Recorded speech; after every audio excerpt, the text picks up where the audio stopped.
Hello, everybody. Welcome to Left on Right, where we give the left wing perspective on right wing media. Today, we are going to talk about what Democrats should be for and what they can learn from Trump's first 100 days in office. Bernie Sanders has been the leader in providing a bold vision for Democrats, so let's hear his perspective. According to these leaders of the Democratic establishment, the path forward, get ready for this, is to continue doing exactly what they have been doing for the last 10 years. In other words, tell the world how bad Donald Trump is while continuing to defend a rigged and corrupt economic and political system that makes the rich richer while working families fall further and further behind. Well, we disagree with that approach. Of course, we will continue to work with Democrats and anybody else to help lead the way in exposing Trump's pathological lying, his kleptocratic behavior, which enriches himself and his family, his disastrous economic policies, which benefit the rich at the expense of everyone else, his authoritarianism and his contempt for the Constitution, his foreign policy, which is alienating us from longtime friends and allies. We will continue to do that and more. But that is not enough. I just want to pause here. So I think this is a really key point, and from what I'm seeing with a lot of people who are upset about what's happening with Trump, it's true that it's important to oppose his authoritarian power grabs, but one of the main sources of his political power is that a lot of people feel like they're not doing very well, and Trump is speaking directly to improving their lives. Granted, his policies may not have that impact. However, Democrats have not effectively communicated their solutions to the problems of everyday working Americans, and Bernie Sanders has been very effective at providing an alternative narrative that people find compelling.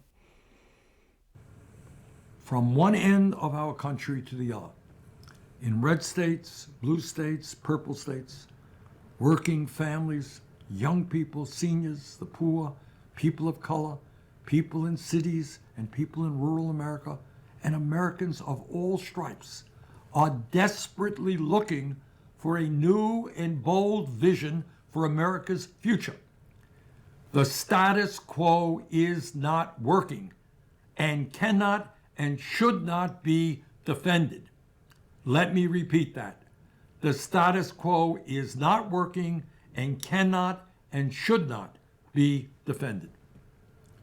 Simply stated, in the richest country in the history of the world, where our productive capabilities are exploding with new technologies, every man, woman, and child in our country can and should have a decent standard of living. This is not radical utopian thinking. This is not far left. This is what we can and should be achieving. This is what we should be fighting for.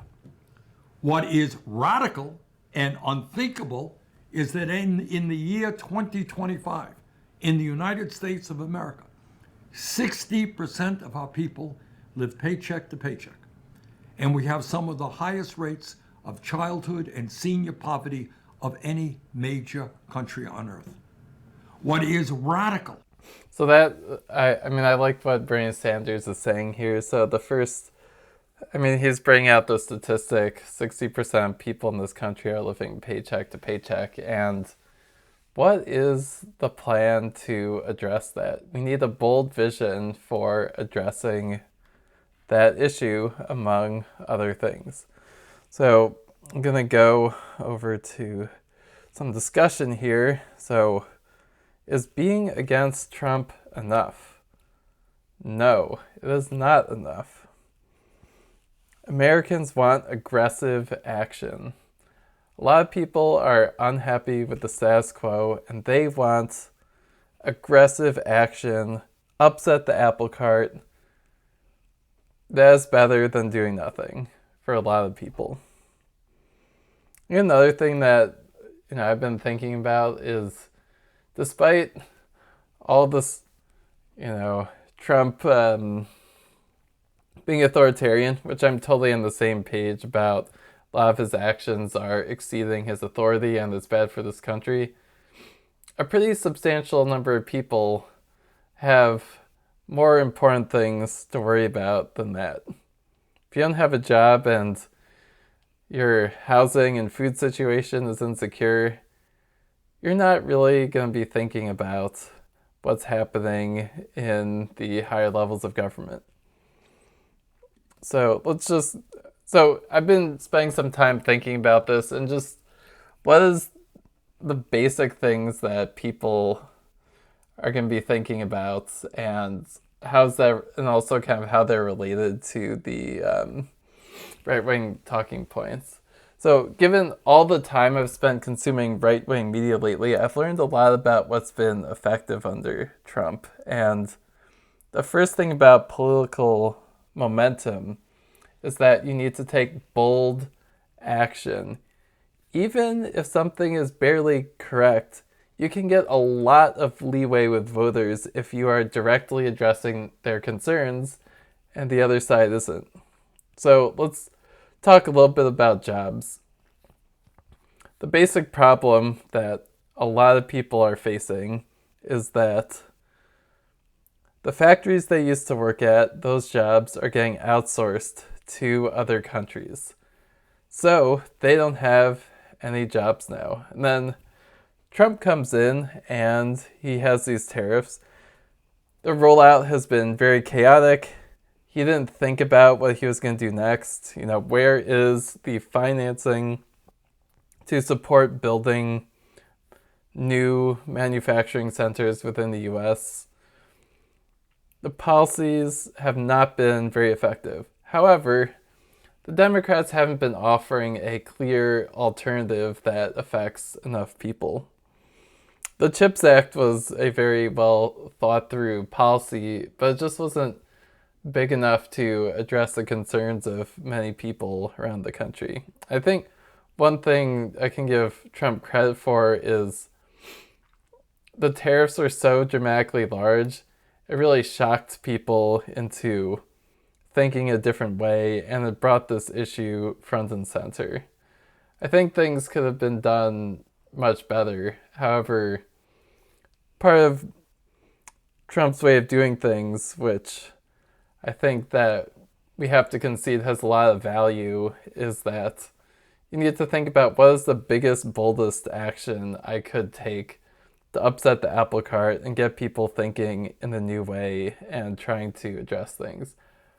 I think he really squandered an opportunity and hurts a lot of our relationships with our allies, and it's not clear that we're going to get the desired outcome. However, people are thinking about domestic manufacturing and national security implications and so on. So Democrats really need a clear story on what is the future of the American job market going to look. How are we going to do something really broadly across this country? I think Democrats could come in and say, we're going to have a reasonable but small level of tariffs on everything, and we're also going to build out investment vehicles to encourage more manufacturing domestically and make it a really big, ambitious program. All right, let's talk about the second item, housing. So when you think about it, okay, so you've got some money, maybe it's not as much as you'd like. You need to spend money on housing. Housing is one of the largest expenses for most families across this country, and housing is too expensive.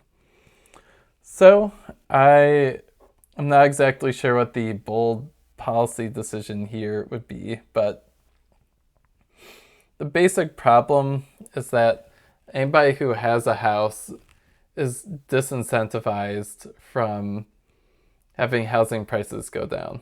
Let's just say, for example, that you bought a house for $250,000. Okay? Maybe that's pretty expensive given the income in your area. If all of a sudden you build a lot of housing and that goes down to $150,000, you're going to be minus $100,000. And you can see that playing out very aggressively, especially in places who are traditionally more liberal. If you have a $1 million house or a $2 million house in the San Francisco Bay Area, that's a really high number. If housing prices went down by 50%, in which case they'd be much more affordable, that would be really bad for you because you'd lose $1 million on your $2 million house.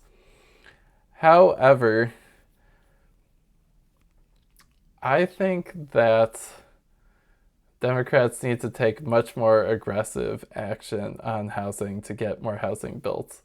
And another related point is that it can be expensive to build housing in California, for instance, and I'm not sure on the exact root causes of that problem, but the point is that Democrats need to make a show of aggressively reducing the cost of building housing in Democratic states. That's something that Democrats can do.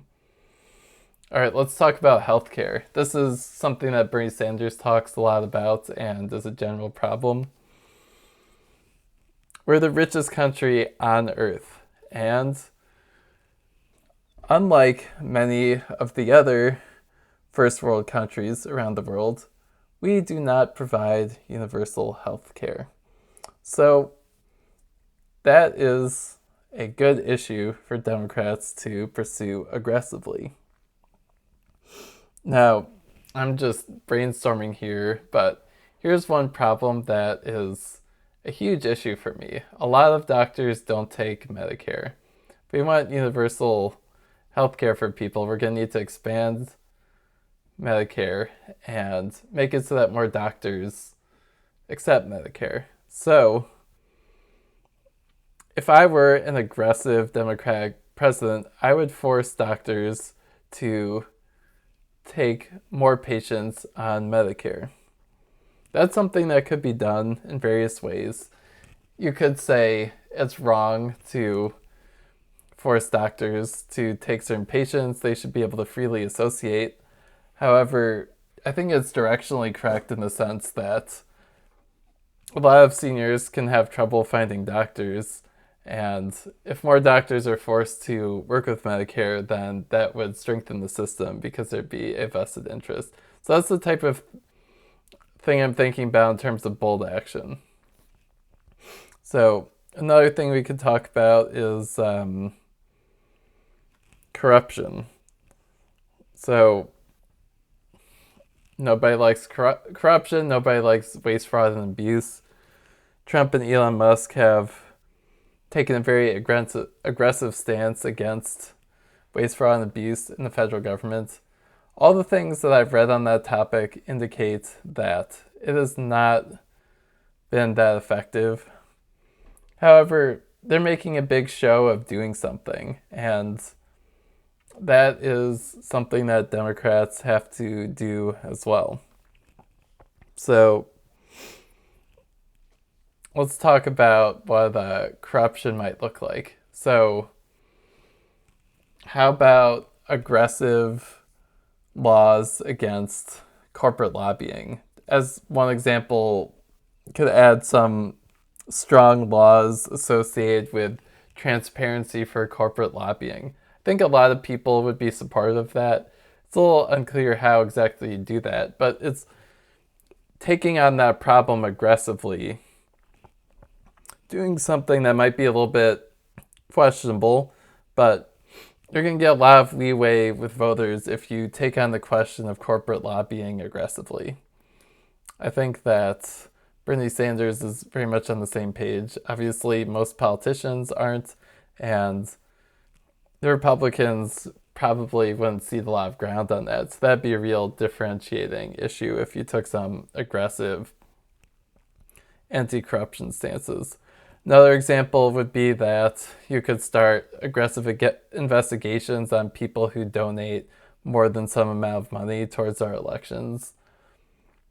Trump has no problem using the legal system to pursue things that him and his supporters think are important. And so aggressive investigations into people who try and sway our elections with large donations would be potentially another way that Democrats could take an aggressive stance on corruption. So I'm not saying necessarily that this is the best aggressive action to take, but there are a lot of options for addressing these really big problems.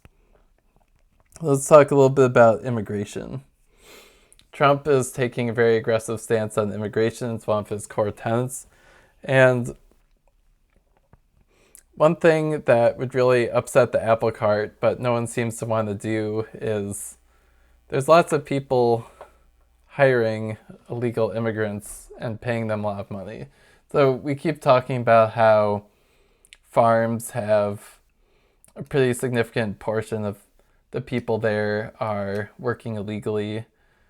Some people are working on temporary work visas. But either way, it's an open secret that the labor conditions are really poor on these farms because the people who are either undocumented completely or the people who are on temporary seasonal farm work visas don't have any power, and basically the farm owners can do whatever they want.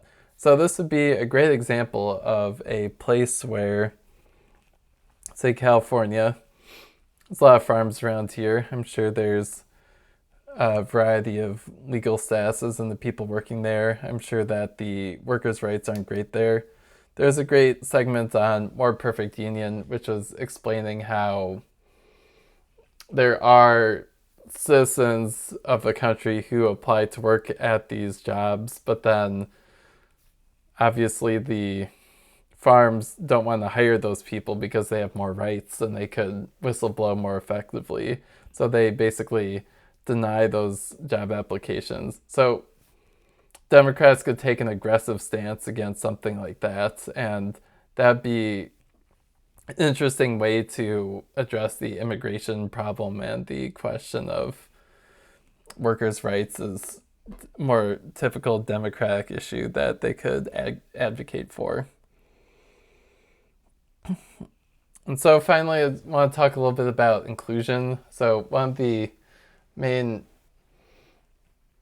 arguments that the right wing is getting a lot of traction with is basically that men don't feel at home in the Democratic Party. All the diversity, equity, inclusion stuff, the messaging, it's a little bit, I think it's definitely true that a lot of men are responding to the exaggerated negative picture that Republicans are portraying of the Democratic Party. But there is a kernel of truth in there. I think if you go to like a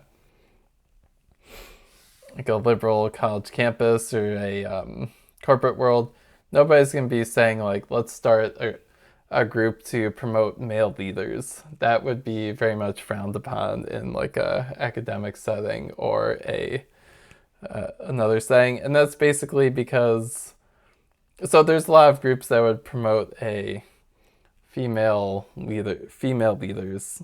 And it's a totally logical argument from the perspective of there's already a lot of men in leadership. Why would we be promoting them more or exclusively? But the thing is, Republicans are basically doing that. And if many men will look at those two options and say, one option is, you are supporting me directly, what I stand for, my conception of masculinity does not jive well with the Democratic Party and jives well with the Republicans. And so, I'm going to choose that. And that's a big reason why there's such a split between the two parties. So I'm not sure what the aggressive action is there. one thing you could notice from Mark Zuckerberg, he put Dana White on the board of Facebook, which, I mean, basically what it comes down to is you need to elevate voices of people who are more conservative to leadership positions, or, you know, men who fit that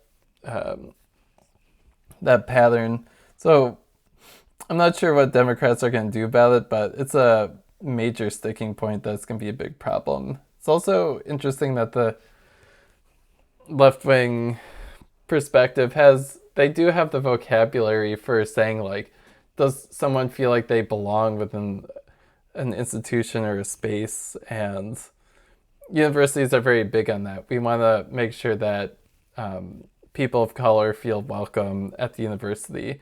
But then if you think about people who are conservative, they don't feel very welcome at a liberal university. And that's a big failure of that university to make conservatives feel more welcome there.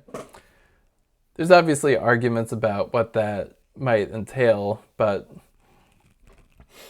if you have a large group of people who don't feel included within your institution, you're failing in a sense, and you're giving the other side ammo towards that. So I think Harvard has been strategic in responding to Trump's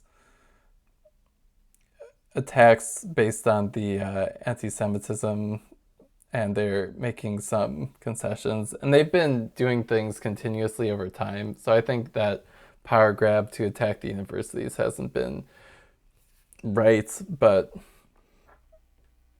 it is true. There is a kernel of truth that conservative thought isn't well accepted on liberal college campuses. So anyways, those are just a few thoughts that I think that Democrats are basically, what's emerging is that Democrats are against Trump. They're the party of law and order, party of stability, but a lot of people don't care about that much. And you're really going to need to think about what are the main issues that are affecting people's everyday lives, and have a bold vision for what that's going to look like. So I hope you thought this was interesting, and I will see you next time.